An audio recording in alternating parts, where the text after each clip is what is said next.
On allait tous de pêcher sur les bords de la Loire. Quand elle avait soif, je lui cueillais une poire. Quand elle voyait le bouchon de ma ligne qui s'enfonçait, elle faisait ouh, je faisais chut, adieu le brochet. Elle faisait du bruit mais c'était gentil. Tous les deux on s'est promenés sur les bords de la Loire. On s'est embrassés sans attendre la nuit noire. Parmi les herbes folles nous nous sommes assis. Elle fit ouh, je fis chut, c'était des orties. Charme était parti mais c'était gentil. Le lendemain on s'est mariés sur les bords de la Loire. On a beaucoup bu, c'est bon les petits vins de la Loire. Et quand le maire s'est levé pour nous demander de dire oui, elle faisait je fis, elle chante à Fifi. Le maire a pas compris mais c'était gentil. Le soir dans un petit hôtel sur les bords de la Loire, elle frémissait pudiquement sous son peignoir. Tout à coup elle fit un bond jusqu'au ciel de lit. En faisant ouh, je fis chut, c'était une souris. Elle s'est évanouie mais c'était gentil. Et depuis l'eau a coulé sur les bords de la Loire. Maintenant quand on va se promener c'est toute une histoire. Il nous faut le confort, une douche, un lit bassiné. Elle fait brrr, je fais wow, ce que t'as les pieds gelés. On n'a plus 20 ans, oh, on pêche moins souvent. Mais c'est ça la vie et c'est bien plus gentil. Bien plus gentil.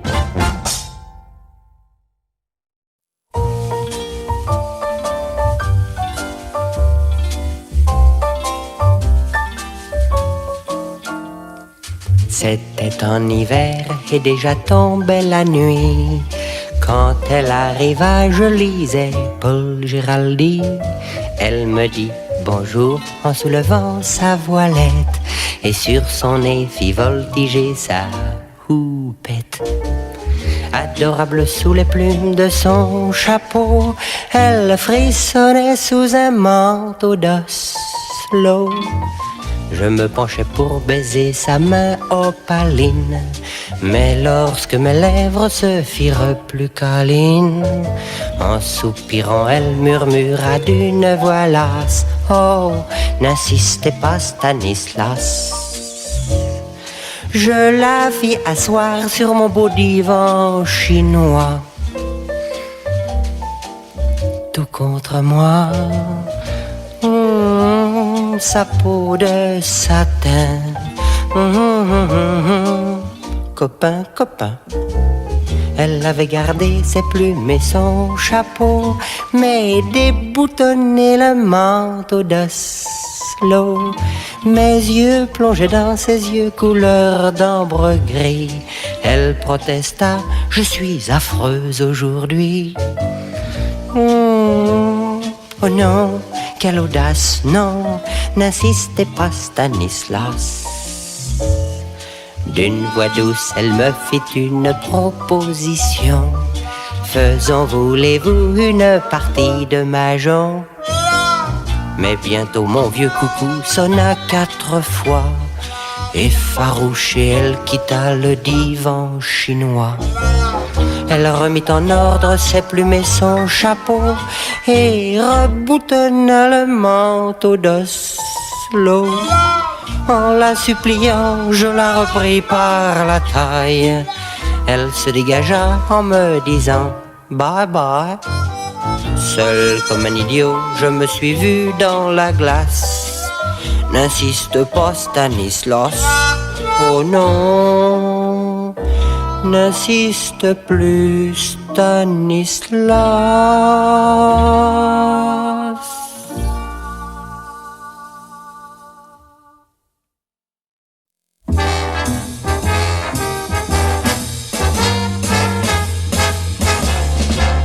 Je n'ai jamais été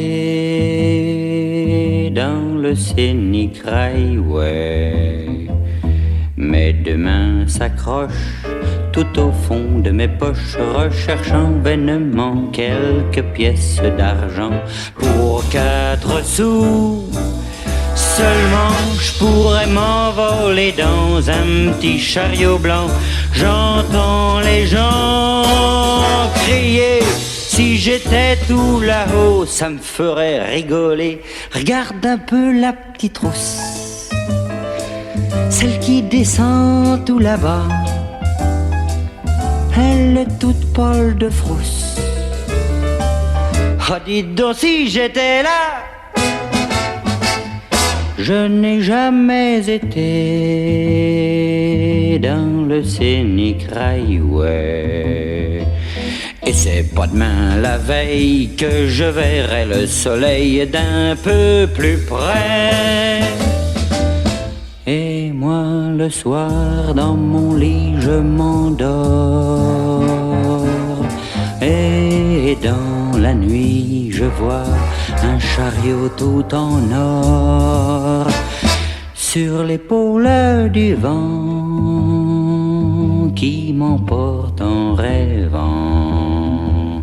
D'étoile en étoile, je monte et je descends, je prends des grands virages tout autour des nuages. Sur un arc-en-ciel, j'ai glissé, j'ai fait la grande descente de la Voie lactée. La petite rousselle là contre moi, elle n'a plus peur du tout. Blottie entre mes bras, j'étais heureux comme tout. Mais je me suis réveillé, faut que je sois un peu fou pour croire que ça peut m'arriver. Au matin j'ai été revoir le Scénic Railway et j'ai cru rêver en voyant près de l'entrée la petite rousse qui me tendait 2 tickets.